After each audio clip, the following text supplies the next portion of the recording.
مقامات افغان میگویند پیشوای گروه دهشت افکن دولت اسلامی در افغانستان به قتل رسید.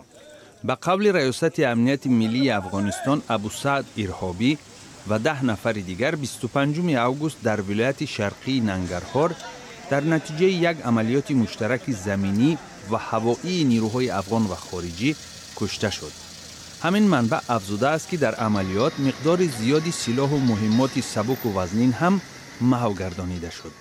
تا حال این خبر از طرف منبع‌های دیگر تصدیق و یا رد نشده است. دهشت افکنان خود را دولت اسلامی خراسان نامیده در ولایت ننگرهار قرارگاه تشکیل کردند. کارشناسان آنها را خطرناکترین گروه جنگجوی افغانستان ارزیابی می کنند. معلوم نیست که شماره جنگجویان گروه دولت اسلامی در افغانستان چقدر است، زیرا آنها در حالتهای زیاد متفقانشان را تبدیل می دهند. نظامیان ایالات متحده آمریکا تخمین می کنند که در افغانستان تا 2000 نفر عضو گروه دهشت افکنی دولت اسلامی می باشد.